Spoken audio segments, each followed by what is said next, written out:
Telangana voice news میں آپ سب کا استقبال ہے. آئیے نظر ڈالتے ہیں آج کے اہم خبرنامے پر.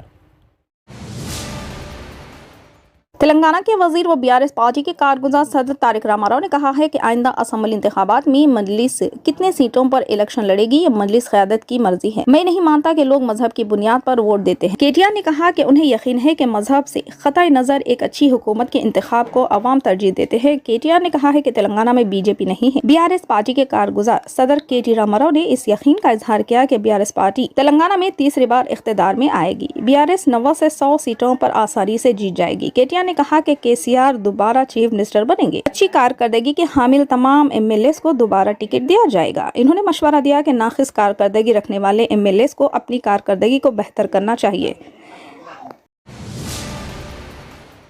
تلنگانہ کی یوم تاسیس تقاریب کے موقع پر حکومت کی جانب سے RTC ملازمین کو خوشخبری سنائی گئی. TSRTC کے چیئرمین باجی ریڈی گووردھن ریڈی کارپوریشن کے MD VC سجنان نے اعلان کیا ہے کہ تہوار کے تحفے کے طور پر DA الاؤنس کی ایک اور قسط دینے کا فیصلہ کیا گیا ہے. گزشتہ سال جولائی میں دیے جانے والے 4.9% DA کی منظوری کا اعلان کیا گیا. ماہ جون کی تنخواہ کے ساتھ ملا کر DA ادا کیا جائے گا. انہوں نے کہا کہ تلنگانہ تحریک میں RTC ملازمین نے کلیدی رول ادا کیا. اسی کے پیش نظر ریاست کی یوم تاسیس دہائی تقریب کے موقع پر زیر التوا 7ویں مرحلے کا DA ملازمین کے لیے منظور کرنے کا فیصلہ کیا گیا. بقیہ DA ایک اور قسط جلد ہی جاری کی جائے گی.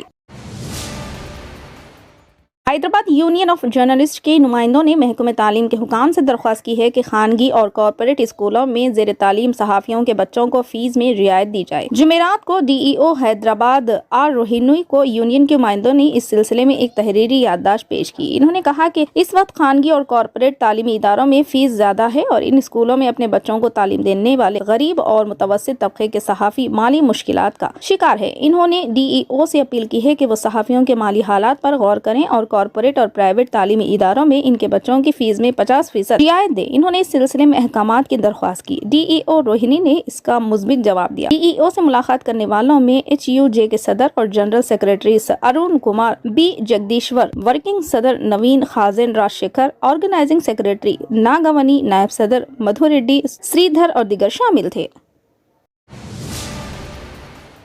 اسٹیٹ ٹیچرز یونین شاخ حیدرآباد کے صدر محمد افتخار الدین کی قیادت میں ایک وفد نے چیئرمین اردو اکیڈمی خواجہ منجیب الدین صاحب سے ملاقات کی اور مختلف امور پر تبادلہ خیال کیا. اس موقع پر اردو اکیڈمی کے انفراسٹرکچر فنڈ کی سروا شیکتا ابھیان اکاؤنٹ میں منتقلی پر نمائندگی کی گئی، جس پر چیئرمین صاحب نے کہا کہ اکیڈمی کی جانب سے SSA کے اعلیٰ عہدیداروں سے بات چیت کی گئی ہے اور بہت جلد اس مسئلے کو سلجھایا جائے گا. اس کے علاوہ ریاست کے اردو میڈیم مدارس میں تعلیم حاصل کر رہے ہزاروں طلباء کے لیے اسکالرشپ اردو اکیڈمی کی جانب سے دوبارہ شروع کرنے کی نمائندگی کی گئی، جس پر چیئرمین صاحب نے مثبت رد عمل کا اظہار کیا اور اردو اسکولوں کی ترقی و ترویج کے لیے ہر ممکن تعاون کرنے کا تیقن دیا. Urdu academy best teacher award تقریب کے سلسلے میں نمائندگی کرنے پر چیئرمین صاحب نے تیقن دیا کہ اس ماہ میں بیسٹ ٹیچر ایوارڈ تقریب منعقد کی جائے گی.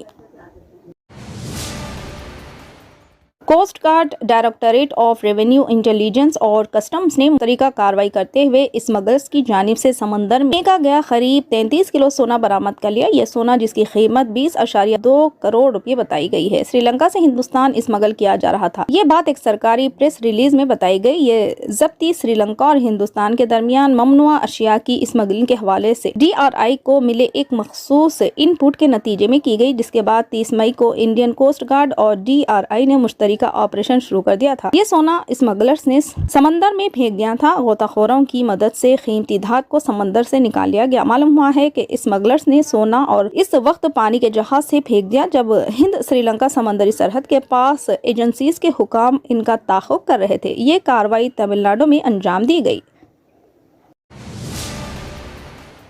فی الحال کے لیے اس خبرنامے میں بس اتنا ہی. دیکھنے کے لیے آپ کا بہت بہت شکریہ. اگر آپ نئے ہیں اس چینل پر تو سبسکرائب ضرور کر لیں اور بیل آئیکن کو دبا لیں تاکہ ہماری ہر خبر آپ تک پہلے ملے.